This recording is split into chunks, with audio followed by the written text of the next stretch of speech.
আসসালামু আলাইকুম, সবাইকে স্বাগত জানাচ্ছি আমার দেশ মিড ডে নিউজে।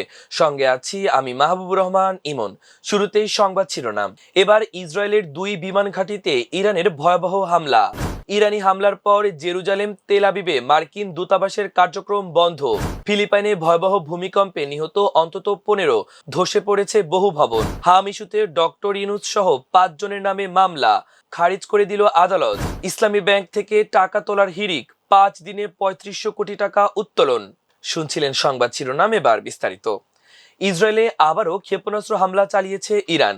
এতে দেশটির বিভিন্ন এলাকায় সতর্কতামূলক সাইরেন বেজে উঠেছে এবং সাধারণ মানুষকে দ্রুত নিরাপদ আশ্রয়ে যাওয়ার নির্দেশ দেওয়া হয়েছে। বাংলাদেশ সময় সোমবার সকাল 10টা 10 মিনিটের দিকে ইসরায়েলি সেনাবাহিনীর হোম ফ্রন্ট কমান্ড মিসাইল হামলার সতর্কতা জারি করে। ওই সময় নাগরিকদের আশ্রয় কেন্দ্রে চলে যাওয়ার নির্দেশ দেওয়া হয়। প্রতিবেদনে বলা হয়েছে, ফিলিস্তিনের দখলকৃত জেরুজালেম, বীরশেবা এবং তেল আবিবের কাছে বেন গুরিয়ন বিমান ঘাঁটির কাছে সতর্কতামূলক সাইরেন বাজছে। ইসরায়েলের সেনাবাহিনী জানিয়েছে, তারা সম্প্রতি ইরান থেকে ইসরায়েলি ভূখণ্ডের দিকে ছোড়া ক্ষেপণাস্ত্র শনাক্ত করেছে। তারা বলেছে, প্রতিরক্ষা ব্যবস্থাগুলো এই হুমকি প্রতিহত করতে কাজ করছে এবং জনসাধারণকে দায়িত্বশীল হতে ও নির্দেশনা অনুযায়ী কাজ করতে আহ্বান জানিয়েছে। এর আগে যুদ্ধবিরতির চুক্তি লঙ্ঘন করে লেবাননের রাজধানী বৈরুতে হামলা চালায় ইসরায়েল।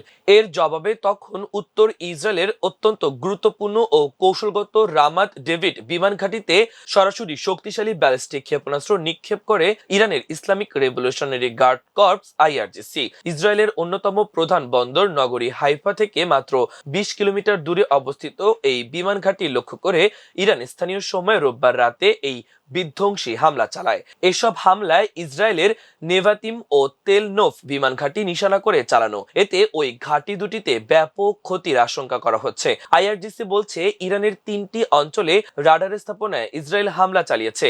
এর জবাবে তারা এই হামলা চালিয়েছে।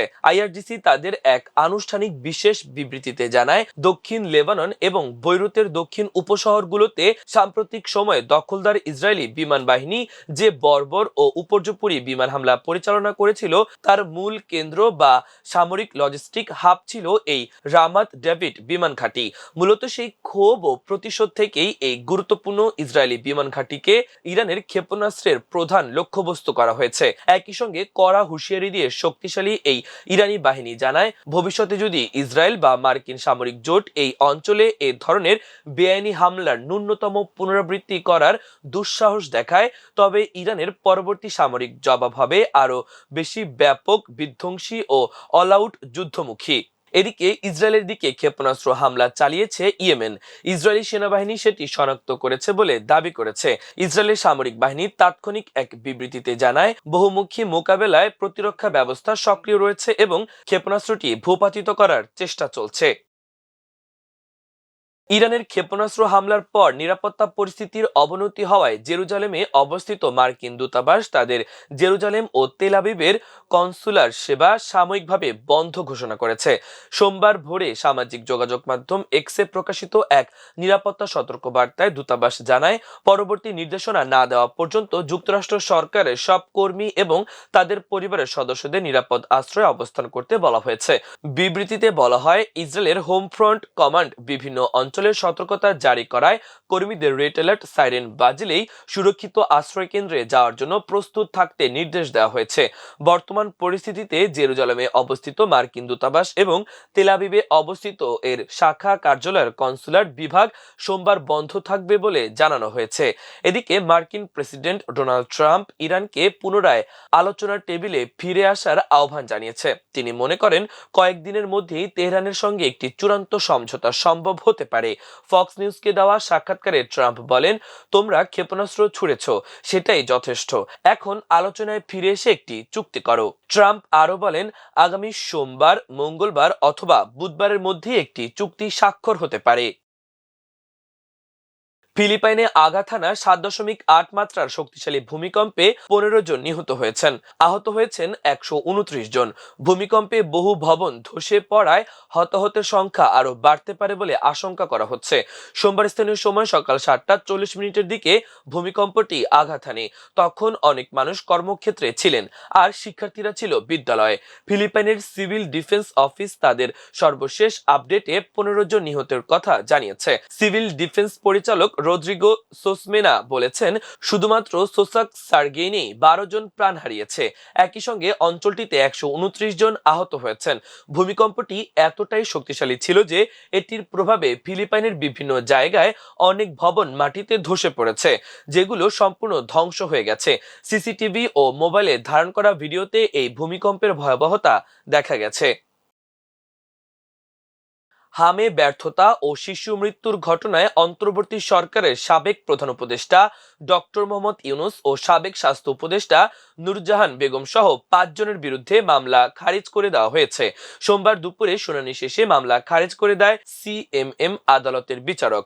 এর আগে ঢাকা অতিরিক্ত চিফ মেট্রোপলিটন ম্যাজিস্ট্রেট জসিতা ইসলামের আদালতে মামলার আবেদন করেন কিশোরগঞ্জ 5 আসনের সংসদ সদস্য মুজিবুর রহমান ইকবাল।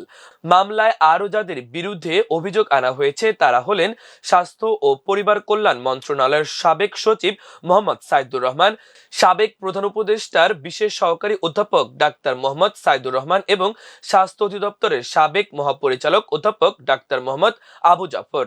মামলার অভিযোগে বলা হয়েছে, অন্তর্বর্তী সরকারের সাবেক প্রধান উপদেষ্টা উচ্চশিক্ষিত ও নোবেল বিজয়ী হলেও তার দায়িত্বে চরম অবহেলা ও উদ্দেশ্যমূলক কর্মকাণ্ডের কারণে এদেশে শত শত শিশুর মৃত্যু হয়েছে এবং হাজার হাজার শিশুর জীবন বিপন্ন হয়েছে।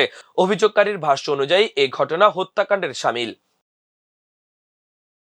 নতুন চেয়ারম্যান মোহাম্মদ খুরশিদ আলমের নিয়োগ ঘিরে চলমান অস্থিরতার মধ্যে গত 5 কার্যদিবসে ইসলামী ব্যাংক বাংলাদেশ পিএলসি থেকে প্রায় 3,500 কোটি টাকা উত্তোলন করেছেন গ্রাহকরা।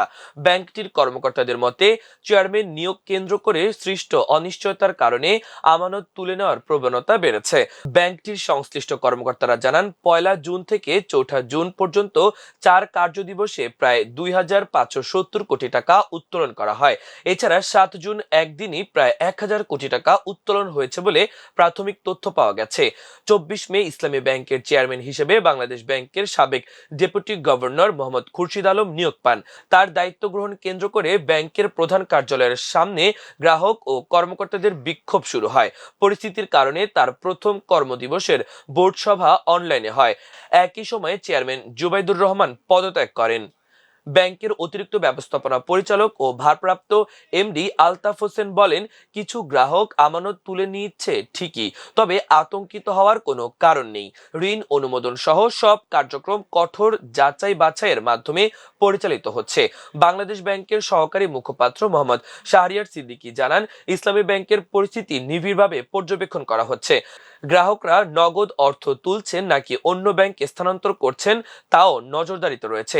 প্রয়োজন হলে কেন্দ্রীয় ব্যাংক তারল্য সহায়তা দেবে বলেও তিনি জানান। 2024 সালের আগস্টে বোর্ড পুনর্গঠনের পর ইসলামী ব্যাংকের আমানত উল্লেখযোগ্যভাবে বেড়ে 2025 সালে 1,83,000 কোটি টাকায় পৌঁছেছিল। তবে নতুন চেয়ারম্যানের দায়িত্ব গ্রহণের কয়েক দিনের মধ্যেই প্রায় 3,500 কোটি টাকা উত্তোলনের ঘটনা ব্যাংকটির জন্য নতুন চ্যালেঞ্জ হিসেবে দেখা দিয়েছে। এদিকে চেয়ারম্যানের নিয়োগ বাতিলের দাবিতে কর্মকর্তা ও গ্রাহকদের আন্দোলন অব্যাহত রয়েছে। বিক্ষোভকারীরা দেশব্যাপী কর্মসূচি ঘোষণা করেছেন এবং খুরশিদ আলমের পদত্যাগ দাবি করেছেন। বাংলাদেশ ব্যাংকের কর্মকর্তারা জানিয়েছেন, ব্যাংকটির সার্বিক পরিস্থিতি পর্যবেক্ষণ করা হচ্ছে এবং প্রয়োজনীয় পদক্ষেপ নেওয়া হবে। একই সঙ্গে দেশে ব্যাংকের বাইরে নগদ অর্থ রাখার প্রবণতা বাড়ায় ব্যাংকিং খাতে আস্থার সংকট নিয়েও উদ্বেগ দেখা দিয়েছে। প্রিয় দর্শক, আমাদের আজকের মিড ডে নিউজের আয়োজন এ পর্যন্তই। সবাই ভালো থাকুন, সুস্থ থাকুন, আমার দেশের সঙ্গেই থাকুন। এতক্ষণ সঙ্গে থাকার জন্য অসংখ্য ধন্যবাদ। আল্লাহ হাফেজ।